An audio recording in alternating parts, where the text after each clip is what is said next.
Okay, can you take me through the night you got shot? We was in 17 Ward. Yeah, just for the rain. I had a beeper. I had a beeper. Mosquito had a beeper. So we used to play. Let's see who beeper go off the most. Meaning like how many girls or whoever gonna call out, run out beeper. So we had the pay phone back then. So mosquitoes would keep a pocket full of change, right? My people go, woo. I said, man, give me a quarter. Give me a quarter. Yeah, talk. Woo, man, give me another quarter. Woo, man, give me another quarter. The fourth time, give me, man, I got even money, man. I got no more quarters.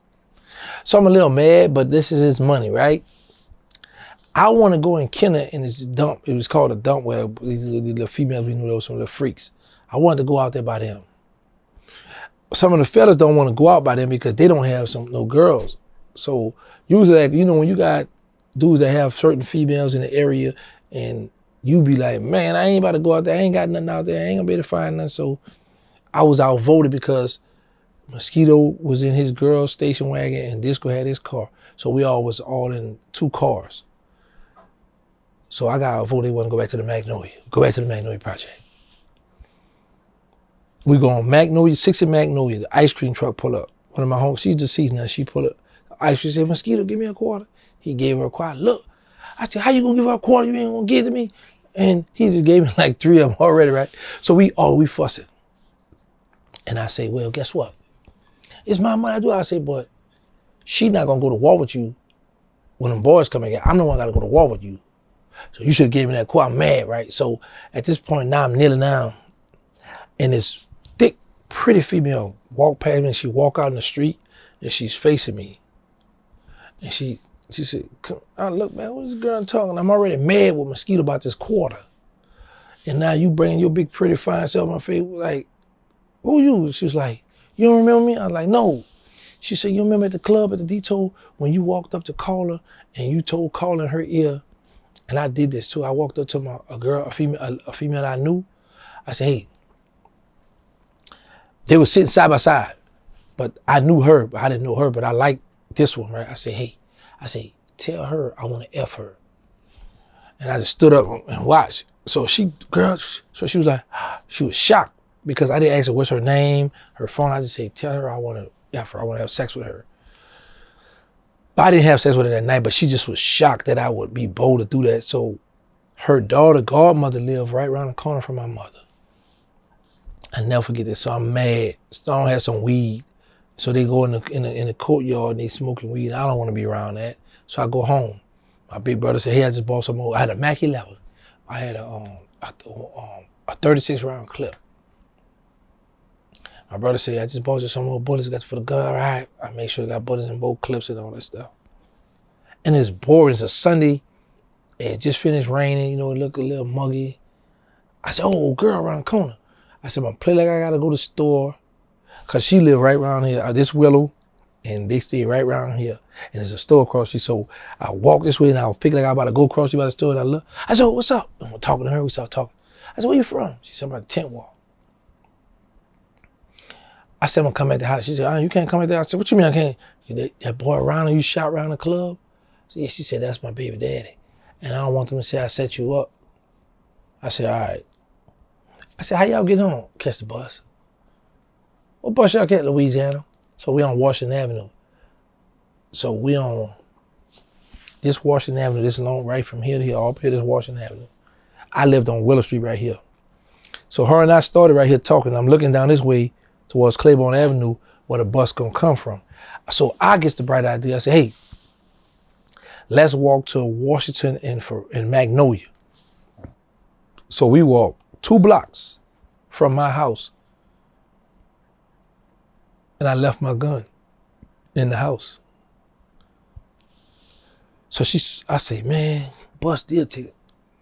I said, come on, let's walk to Forest Street. So now we walk 1, 2, 3, 4 blocks. Now we're on the old side of the project. I live on the new side of the project, and my gun is 4 blocks away. I'm with her. Her daughter, her little cousin, her niece, whatever. So she says, well, since we might well go to LaSalle and catch either or, because there's 2 buses, a Ferret bus and a Claiborne and a Louisiana bus. All right, come on.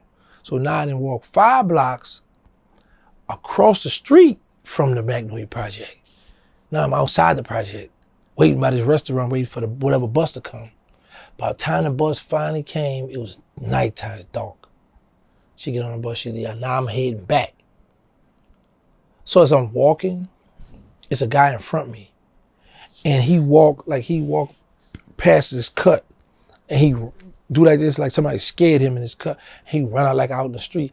I'm thinking he old crackhead, spooky, like he tripping. I laugh. Because when I get to this courtyard, I look, it's just like this is facing this way. I look, there's nobody in the courtyard. It's nighttime, it's dark. Nobody's in the courtyard. So as I'm looking down the block, I'm like a block away from Magnolia. I see my brother at the red light.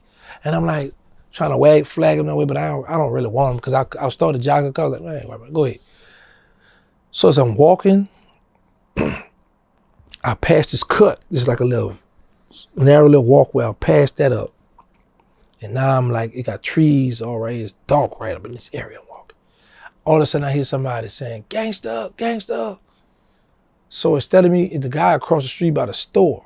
So instead of me looking by him, I look behind me and it's a big guy with a mask and a hat, a hanky and a hat on, coming with a big 40 chasing me.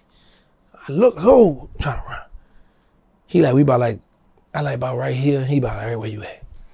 He started gunning. He hit me in my side, my back. It came out my side. So I run in the streets, run across the street, shot all the barroom thing out. And then he hit me in my left top butt. And it came across and came on my right thigh. And I fell, I hit the ground. And I laid and I thought about it. I said, I gotta get up because he gonna try to dog me on this ground. So I turned over, looked up at him, and he shot again, a fire in my face. I jump up. Now we looking at each other just like this here. The fire hit your face. What do you mean? He missed? Yeah, he missed. He was that close to you? I'm laying on the ground. He's standing right there. He shot again. I guess he was more nervous because in his mind, he know I'm hit, but I'm still doing too much. I'm moving, and he, and where we come from, like when we hit a man, he get down, or it's time to dog him down here. But I wouldn't lay down. I was like, no, because I know our rules.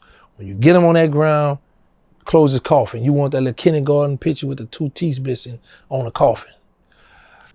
What's up? This is Cam Capone. We got more content like this coming soon. So hit that like button, subscribe, and stay locked in to Cam Capone News.